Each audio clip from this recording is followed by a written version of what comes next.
Last meeting of Vijay பார்த்தீங்கன்னா, வேலூர் மீட்டிங்ல என்னமோ ம். விஜய் தான் பெண்களுக்கெல்லாம் பாதுகாப்பே குடுக்குற மாதிரி இப்போ வந்துட்டு இருக்க அரசியல் அமைப்புகள் எல்லாருமே பெண்களுக்கு பாதுகாப்பு இல்லாத மாதிரி பேசிட்டு இருக்காரு. ஆனா பெண்களுக்கு பாதுகாப்பு இல்லாதது உண்மைதான், இல்லைன்னு நாங்க சொல்லல.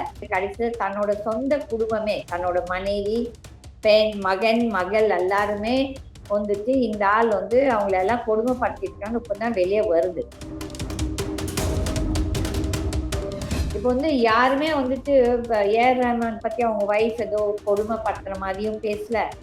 ஐஸ்வர்யா தனுஷ் பத்தி வந்தப்பவும் அவங்க யாருமே எல்லாருமே ஒரு மாதிரி சுமூகமா அவங்கக்குள்ளாரியே ஹேண்டில் பண்ணிட்டாங்க.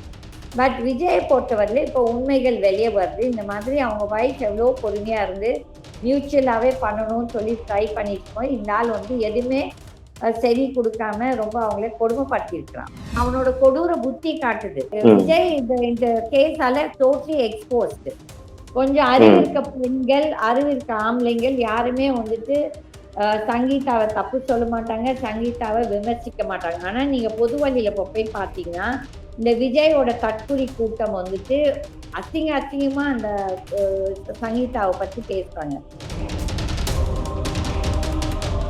தொண்டர்கள் வந்து நீங்க அதை பத்தி பேசாதீங்க, என் வைஃபை பத்தி விமர்சிக்காதீங்கன்னு சொல்றது இல்ல. அவன் பாட்டுக்கு ஏதோ அப்படியே குவைட்டா உட்காந்துட்டு இருக்கான்.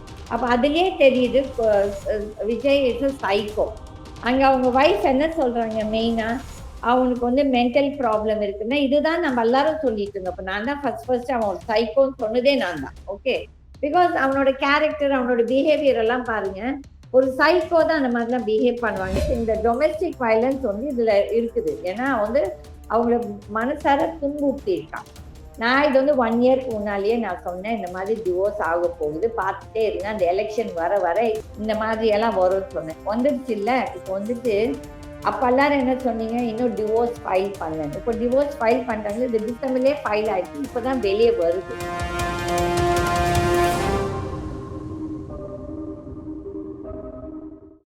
மேம் வணக்கம் மேம். வணக்கம். மேம் இப்ப ரொம்பவே பரபரப்பா போயிட்டு இருக்கக்கூடிய ஒரு விஷயம், தாவேகா தலைவர் விஜய் அவர்களோட மனைவி சங்கீதா அவர்கள் டைவர்ஸ் வந்து அப்ளை பண்ணியிருக்காங்க. இதுல நிறைய விவாதங்கள் இதை ஒட்டி நடந்துகிட்டு இருக்கு.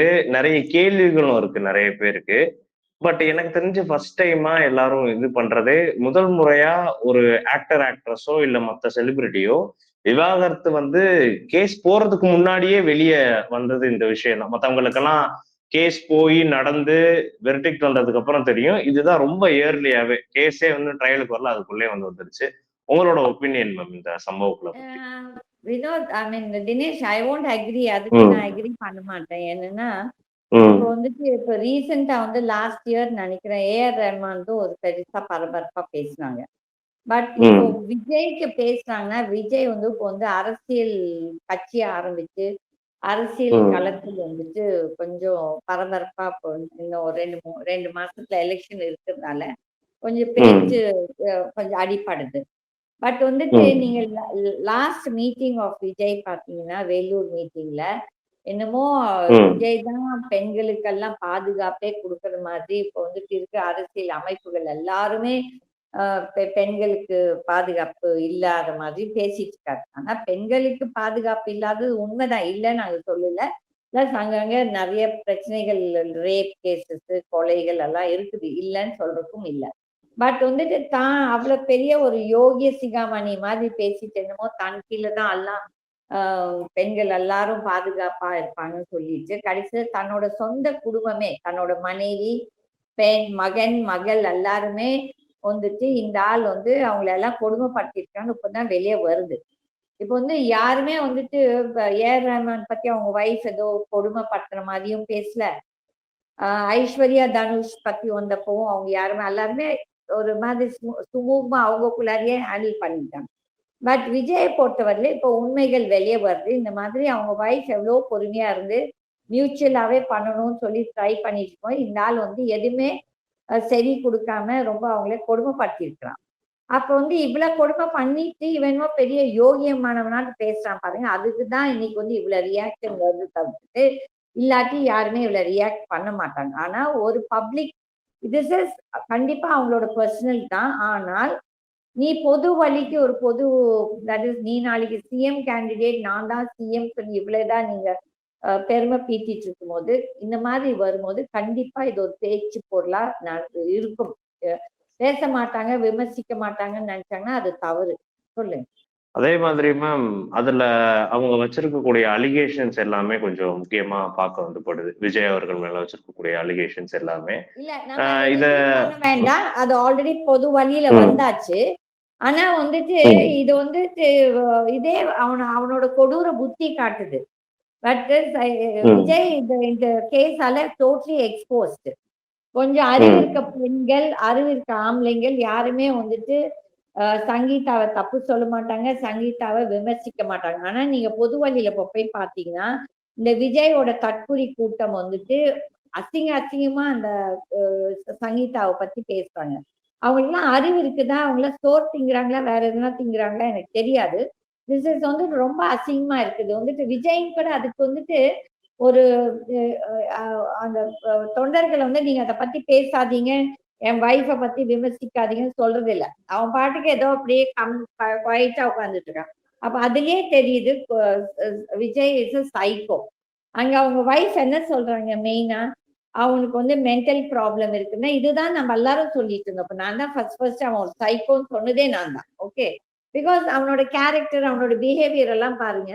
ஒரு சைக்கோ தான் அந்த மாதிரிலாம் பிஹேவ் பண்ணுவாங்க. நீங்க பாத்தீங்கன்னா இந்த கரூர் இன்சிடென்ட்லயே எப்படியெல்லாம் வந்து டிராமா போட்டு இது பண்ணி அதை பண்ணி கடைசியா நீங்க அந்த அந்த வேன்ல உட்கார்ந்து அந்த பஸ்ல உட்கார்ந்துட்டு அவன் என்ன பண்றான், லைட் ஆஃப் பண்ணி பண்ணுவான். அதோட ஃபேஸ் ரியாக்ஷன் பாருங்க. அப்ப வந்து ஒரு கொடூர புத்தி அவனுக்கு இருக்குது. Ideally is not a normal person. And இந்த மாதிரி ஒரு ஆள் பொது வழிக்கு வந்து தான் வந்து ஒரு சிஎம் ஆஸ்பிரண்டா இருந்தது ரொம்ப டேஞ்சரஸ். இது நாட்டுக்கு ரொம்ப கேடு, நாட்டோட டெவலப்மெண்ட், நாட்டு மக்களுக்கு வேணா அந்த தற்குறிகளுக்கு வேணா அவன் வந்து ஒரு பெரிய ஆளா இருக்கலாம். தற்குறிகள் நீங்க உங்க கணக்குப்படி 1 கோடி பேர் இருக்கிறான்னா அந்த 1 கோடி எக்கேட போட்டோம். அவங்களால நாடு குட்டி சேவர் ஆகணும்னு சொல்லிட்டு நான் வந்து நம்ம விட்டு கொடுக்க முடியாது. அண்ட் செகண்ட் திங் இஸ் இந்த டொமெஸ்டிக் வயலன்ஸ் வந்து இதுல இருக்குது. ஏன்னா வந்து அவங்கள மனசார துன்புறுத்தி இருக்கான். அப்ப வந்து நிஜமாவே அந்த பெண் வந்து இப்போ போலீஸ் கேஸ் ஒண்ணு கொடுத்தா இவனோட கதையே முடிஞ்சிடும். ஆனா she is been very dignified. Sangeetha வந்து ரொம்ப டிக்னிஃபைடா ரொம்ப குவைட்டாவே இருக்காங்க. ரொம்ப அசிங்கமா எதுவுமே பேசல. அப்ப வந்து இந்த விஜய் தன்னோட தற்குறிகள், தன்னோட தொண்டர்களை வச்சு அந்த மாதிரி அசிங்கப்பட்டது ரொம்ப ரொம்ப கேவலம். சொல்லுங்க. பட் இதுக்கு பின்னாடி வந்து முதலமைச்சர் மு.க. ஸ்டாலின் அவர்களோட தங்கச்சியா இருக்கக்கூடிய மு.க. செல்வி அவர்களோட தலையீடு இந்த சம்பவம் குறிச்சு வந்து இருக்கு அப்படின்ட்டு பல்வேறு ஜேர்னலிஸ்ட்டுமே ரிப்போர்ட் பண்றாங்க. ஆக்சுவலா இப்ப சொன்னா கூட நம்ம யோசிக்கலாம். நெறைய பேர் இந்த சம்பவங்கள் குறிச்சு ஒரு 4 மாசம் முன்னாடியே பேசியிருந்தாங்க. கிட்டத்தட்ட ஒரு நவம்பர் மாசமே ஒரு சில ஜேர்னல்ல பார்க்க வந்து முடியுது பிளாக்ல. இந்த மாரி ஒரு சம்பவம் அரங்கேறிட்டு இருக்கு. ஏன்னா சங்கீதா அவர்கள் கொஞ்சம் க்ளோஸ் எம்.கே. செல்வி அவர்களுக்கு. ஸோ இத வச்சு ஒரு படலங்கள் நடந்துகிட்டு இருக்கு விஜய்க்கு எதிரா அப்படின்ட்டு ஒரு சில பேர் மென்ஷன் பண்ணியிருக்காங்க. இன்னொன்னு அதையும் நம்மளால மறுக்க முடியல. ஏன்னா சங்கீதா அவர்கள் இவங்க வீட்டுக்கு ரொம்ப க்ளோஸ் தான். அத நம்மளே பார்த்திருப்போம். ரீசென்ட்டான முத்து அவர்களோட டெத் அப்படி. இந்த சர்க்குலேஷன்ஸ் எல்லாம் எப்படி மேம் பாக்குறது? பாருங்க, இது ஒரு பெரிய வந்துட்டு குற்றம் கிடையாது. ஒண்ணு வந்துட்டு அந்த பொண்ணு ஓப்பனா தான் அந்த எளவுக்கு போயிருக்காங்க. செல்வி அவங்க ஹஸ்பண்ட் இறந்தப்போ ஓப்பனா ம், தான் திருட்டுத்தனமா ஒண்ணும் அந்த பொண்ணு போகல. பாயிண்ட் 1. பாயிண்ட் 2, ம், இதே சந்திரசேகரும், இதே விஜய் ஒரு காலகட்டத்தில் டிஎம்கேவோட க்ளோஸா இருந்தாங்க. இது பிரச்சனை கிடையாது. இப்போ இந்த பொண்ணு அந்த எளவுக்கு போனது தான் பிரச்சனைனா, இது வந்து கரெக்டான ஒரு கமெண்ட் கிடையாது. ஏன்னா, இப்போ ஷீ இஸ் மை ஃப்ரெண்டுன்னு நினச்சிக்கோங்க. நான் வந்துட்டு இப்படி அவங்களோட ஆக்சுவல் உண்மை கதை தெரிஞ்சேன்னா, யாருனாலும் அந்த பொண்ணோட கஷ்டத்தை பார்த்துட்டு அதுக்கு தகுந்தபடி அட்வைஸ் கொடுப்பாங்க. இதுல வந்து எனக்கு தெரிஞ்சு செல்வி வந்துட்டு பேசிக்கா வந்துட்டு is a very level headed lady. Okay. Because I know Selvi from 1988. என்னோட எலெக்ஷன்ல இருந்து அவங்கள பாக்குறேன். அவங்க கலைஞர் வீட்டுல நீங்க ஓரளவுக்கு பார்க்கலாம். இப்ப இருக்க ஜெனரேஷன் எப்படியோ, ஆனா ஓரளவுக்கு அவங்க வீட்டுல எல்லாருமே கொஞ்சம் சாஃப்ட் அண்ட் ரொம்ப மரியாதை, இது என்ன இந்த ரொம்ப இந்த திமிரு, இந்த ஆட்டம் எல்லாம் அவங்க செல்வி அவங்க வீட்டுலாம் கிடையாது. ஓகே. இப்போ வந்து அவங்களுக்கு இல்ல எந்த ஒரு இதுவும் கிடையாது. இப்போ வந்துட்டு நான் இது வந்து 1 இயர்க்கு முன்னாலேயே நான் சொன்னேன், இந்த மாதிரி டிவோர்ஸ் ஆக போகுது, பார்த்துட்டே இருங்க. அந்த எலெக்ஷன் வர வர பல பல இது இது பிரச்சனைகள் வரும். இந்த மாதிரி எல்லாம் வரும்னு சொன்னேன். வந்துடுச்சு இல்ல. இப்போ வந்துட்டு அப்ப எல்லாரும் என்ன சொன்னீங்க, இன்னும் டிவோர்ஸ் ஃபைல் பண்ணலன்னு. இப்போ டிவோர்ஸ் ஃபைல் பண்றாங்க. இது டிசம்பர்லயே ஃபைல் ஆயிடுச்சு. இப்பதான் வெளியே வருது. ஓகே. இதுக்கும் திமுகவுக்கும் சம்பந்தம் இருக்கோ இல்லையோ வந்துட்டு, இருந்தா என்ன தப்பு? என்னோட கேள்வி. நான் வந்து திமுக சப்போர்ட்டர் கிடையாது. ஆனால் இப்ப நான் ஒரு அரசியல் கட்சி வச்சுட்டு இந்த விஜய் வந்து எங்களை பத்தி அசிங்கமா பேசிட்டு இருக்கும்போது கண்டிப்பா யார் ஒருவரும் இந்த சிச்சுவேஷனுக்கு பேசுவாங்க. எக்ஸ்ப்ளாய்ட் பண்ண மாட்டாங்க. கண்டிப்பா பேசுவாங்க. அப்ப வந்துட்டு இல்ல டிஎம்கே வந்து ஜஸ்ட் பிகாஸ் சங்கீதா வந்து செல்வி உங்க ஹஸ்பண்டோட அளவுக்கு போனதால இல்ல டிஎம்கே தான் பேக்ரவுண்ட்ல இருக்குதுன்னு சொன்னேன்னா நான் அதை வந்து பெருசா வந்து அதுக்கு முக்கியத்துவம் கொடுக்கவும் மாட்டேன். அப்படியே இருந்தாலும் தவறு கிடையாது. என்னன்னா இவன் செய்யறது அந்த பொண்ணுக்கு யாரோ ஒருத்தர் ஆதரவு இருக்கணும்ல. Actually Sangeetha is close to Ajith and close to Shalini family also. Okay. அப்போ உடனே அஜித் தான் அப்படி பண்றான்னு சொல்ல முடியாது. கிடையாது. ஒரு ஃப்ரெண்ட்ஷிப்ல யாரோ ஒருத்தர் ரொம்ப கஷ்டப்படுறாங்கன்னா யாரோ ஒருத்தர் ஏதோ ஒரு அட்வைஸ் கொடுப்பாங்க. இது வந்து தவறு கிடையாது. இது வந்து விஜய் வந்து தான் வந்து பொது வழிக்கு வந்த அப்புறம் he should have been careful. அவங்க தான் மியூச்சுவலா கேட்டப்போ ஒழுக்கமா கொடுத்துருக்கலாம். இப்ப இவனுக்கு என்ன கேடு? அப்ப இவன் நினைச்சிட்டு இருக்கிறான் இவனோ பெரிய சர்வாதிகாரி மாதிரி இவன் செய்யறதெல்லாம் எல்லாருமே ஏற்றுக்கணும்னு சொன்னாங்கன்னா இது கரெக்ட் கிடையாது. And I don't think so it is wrong. And even if there is a கட்சி எந்த கட்சியோட தலையீட்டு இருந்தாலும் இது தவறு கிடையாது. என்னன்னா Vijay deserves what ever he's getting.